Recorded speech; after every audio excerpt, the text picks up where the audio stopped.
IDPS viva! IDPS viva!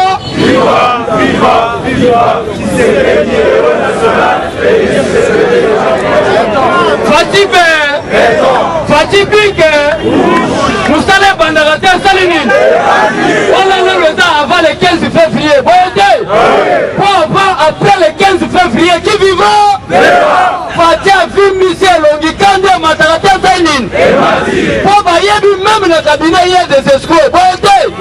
Pendant Vital Kamel et Rokadi.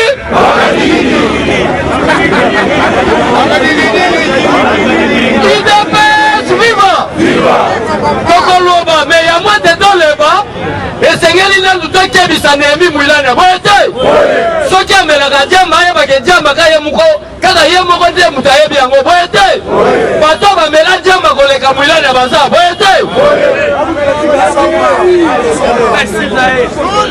IDPS viva! Congo et ça pour la Banco. Problème de la Banco est Zanini. Félix Tshisekedi du peuple congolais, ceux qui battent Sabino Mabé. Avant, il a Félix Tshisekedi ils avaient la patience. Ceux qui ont constaté la liste auquel il fait l'eau. Pour pouvoir l'obéir aujourd'hui, si il y a soit Corée après Totiki. Par contre, ça va m'assumer Belé Makel il fait l'eau là pour l'obéir auquel l'eau.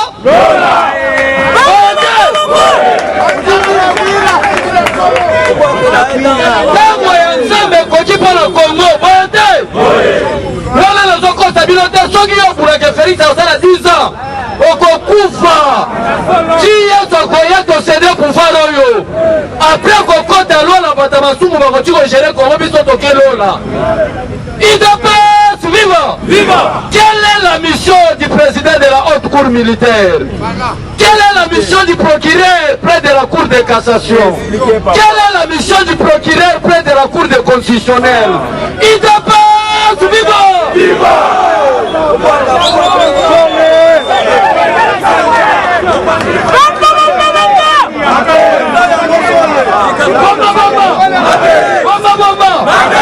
Même dossier à 15 millions.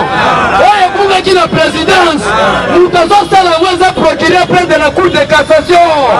Pose à la calme. Prison autant dans la Batebele. Il dépasse vivant. N'ayons qui dans les réseaux sociaux. Batoubazo est là. Oh, Nengenini. Marc Pompeo Zoyate. Papa me kolakata. Marc Pompeo. Na États-Unis d'Amérique, basé en collaboration avec l'AMU, na Félix Tshisekedi, comment arrêter Joseph Kabila? Contraire à Marc Pompeo, na Félix Tshisekedi, et ça l'a déjà l'Angola. Na ministre de la Bisayo, président Sengela Kennedy, ça va samedi le l'autre. Voyez-y accueilli, il n'a pas de vivre. Place à ce qu'il est rejoint, il y a premier vice-président. Il y a une Afrique.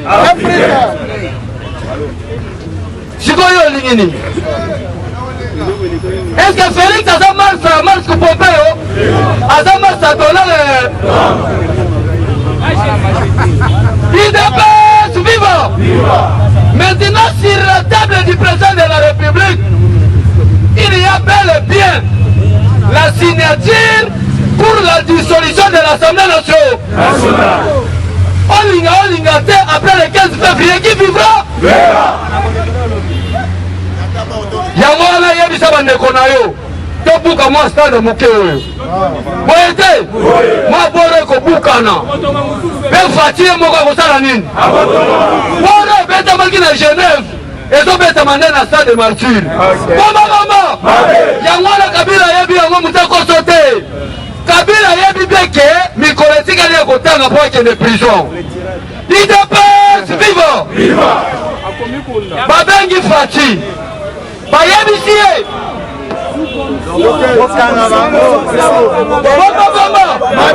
Bomba. Babengi Fati. Bayebi siye dossier ya expert ya Nations Unies. Na ba motocycliste. Wana za première mission. Il y a procureur, il y a cour de cassation. Nous, nous avons kati tasalini. Bomba. Tala, soko sagala nya fatia. Jour wana voye banenge tozana. namoni bino boyebi Félix yango malamu te yo ozalaki siri ke geleme kozala désarmé mais ministre nazwa biso minduki ezotala nde kinga kati ntongo moko kolamuka oyoki ke Kabila atikali kaka na 15 policier idapes viva Fati aza moto abilaka te Fati amona nzambe bible etensi biso ke Yesu akozala lokola moyibi boye te Fati mpe akokanga bato lokola moyibi kaka olamuki na tongo beko lobeko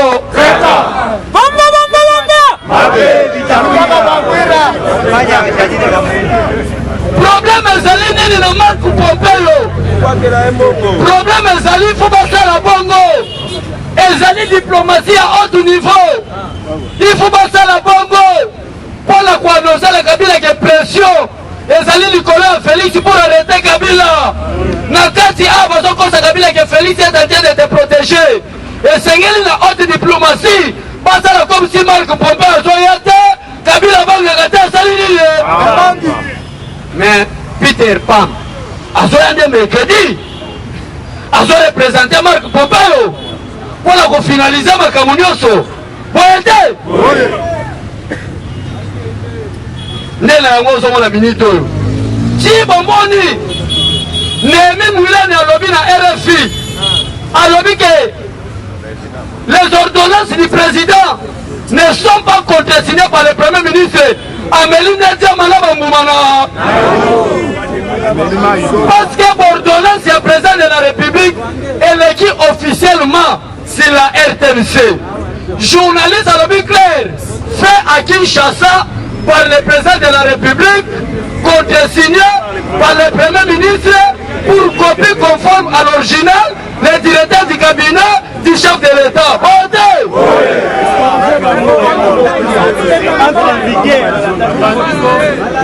Et l'ordonnance du président de la République entre en vigueur dès sa date de sa signature.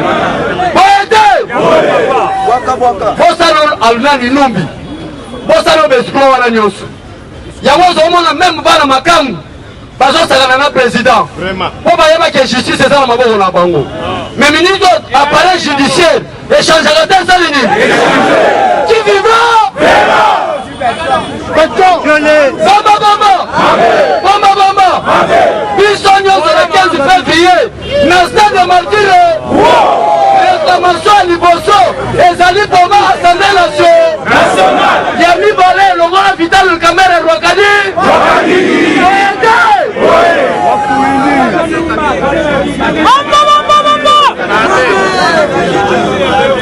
idabas viva mwana nzambe bakombataka ye te yango wana ozomona meme Fayulu aye koreconnaitre que la vérité désire c'est Félix Tshisekedi Fayulu andima alimba te mais à sa l'opposition le gouvernement kozala pas azala baincompétence ebele boye te Fayulu zoba munene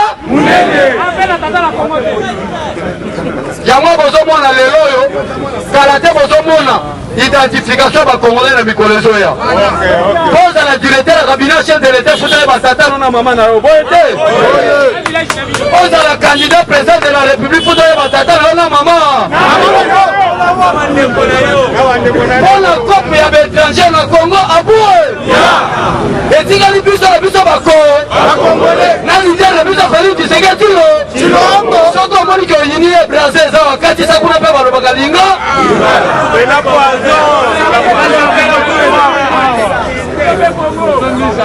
idps viva chers combattants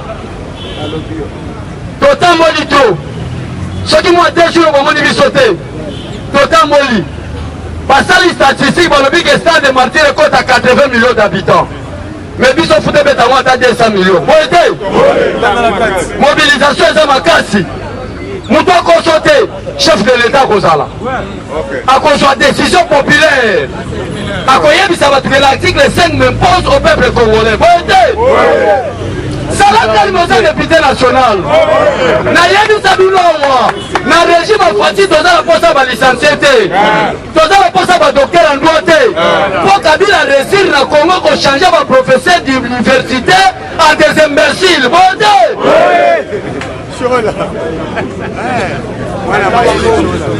IDPS viva! Fati wana na Addis Abeba. Tala, diplomation Félix Tshisekedi azobeta. En tout cas, on n'a pas comprendre. Il faut à la mort le pipi au ben raté. Bateau va bien dans le pipi, parce qu'on comprend des fatigues. Elle va qu'elle a GLM. Bana moura va terminer va tenir comme attache. Bana na biso va outil Israël. Na moi quelques fois DC va linga fati. Va quitter na terrain. Cher combattant ta ba le betamite. Ata kosu pe ba yepsi ba okana minute. Bino no so bokende. Ka. Okoti bo ba réinsérer bino na FRDC. Mais biloko ba bimisa ki kuna. Soki fati akendaki na politique ya brutalité. Comment linga yesi kama. IDPS viva! Viva! Mususu bazaba colonel na présidence na Kanchach mais bazoza ba ordre na Kinga Kati Kabila kosi bango lobike na roboma Félix na Roya orke Félix Tshisekedi na yebisa kibilo akufa raté na deux choses lisasi na poison ba meki na poison ba meki na masasi ba kokite yango ba komi na terrain na politique mbutu bon compliqué Félix Tshisekedi. Je vous informe maintenant au peuple congolais que ce soit le ministre des Finances ou le ministre du portefeuille Nenga Justice et Bani Moussala, ils seront tous arrêtés.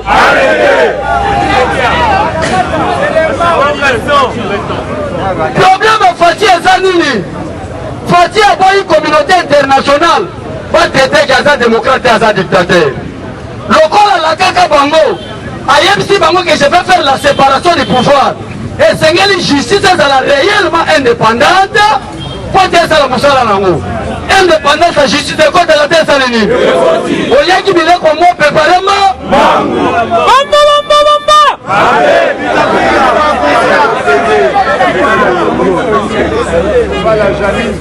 IDPS viva! Président Moïse pousse à Nanayo, ce que vous m'attendez, n'a chité au matin. Les autres est belé. Pour te mobiliser, ça m'a cassé. Vous êtes? Mawana Mouba, ça m'a chité à l'IDPS. Vous êtes? C'est l'IDPS est l'avenir du peuple congolais. Au point l'IDPS qui est né lui fait.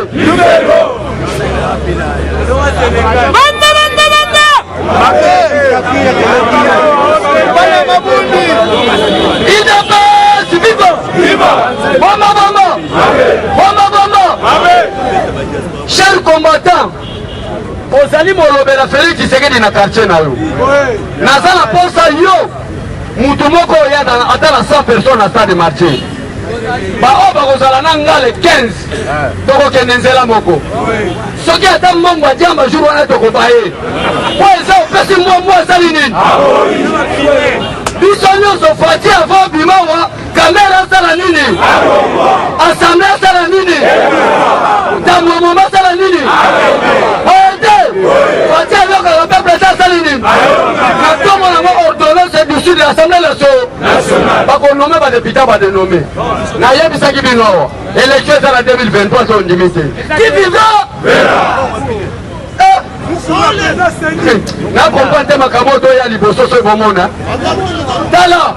Soki ozomona mutu azotelemela Fati aza su mutu te akomika mutu tubatu nyonso ozomona batelema Fati tokonyongwa bango na mboka oyo bakonyokwama bakopaya bakrize monde ntie eningani Lubumbashi eningani ntango bamoni ke cour constitutionnelle ebouche ntango bamoni ke cour de cassation ebouche Kabila na Kinga Kati jare ebimaka te esalini akanisaki ke tokokende nango na négociation mais eza likambo ya négociation te bokosutuka butu moko boyoki mpe bamandataire basali nini IDPS na pour l'intérêt du peuple congolais qui vivra aboué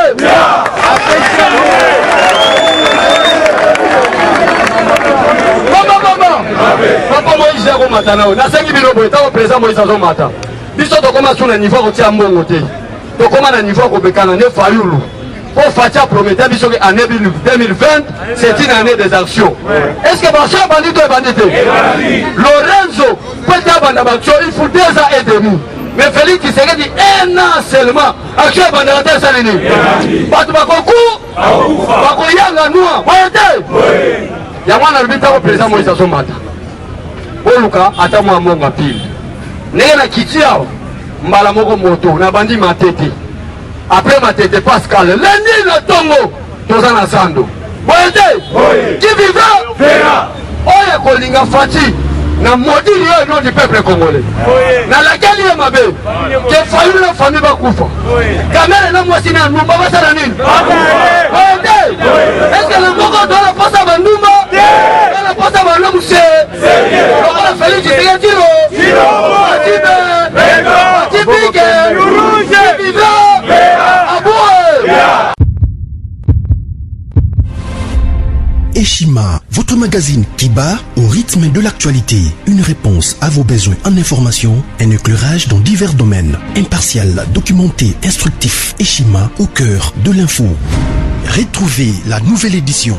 Exclusivité, Sakumbi Molendo, le réformiste qui vient stopper l'hémorragie, suspension des fonctionnaires peu intègre, numérisation des titres fonciers et climat de confiance avec les collaborateurs, le nouveau gestionnaire des terres congolaises fixe les nouvelles règles de jeu. Focus, Lambert Mindi, Omalanga, le souverainisme comme un dogme. Redressement délaissé, Tomaluaka Losenjola, l'homme de la situation. Dossier Eshima, fini les vacances, vive les rentrées. De la politique au judiciaire, en passant par les scolaires, les derniers trimestres de l'année 2019 en RDC est décoiffant. Économie, BCC, un cadre des rétrocommissions et détournements à passer au peine fin. Découverte, Claude Ibalanki et Colomba, les coordonnateurs du MNS au centre de l'action de Félix Tshisekedi dans le Grand Lac. Les dialogues et pourparlers en RDC qu'en tire le peuple. Tubaou, la clé de la mythologie kassaïenne. Retrouvez l'intégralité du magazine Eshima dans les kiosques. Eshima Magazine, un nouveau standard d'information.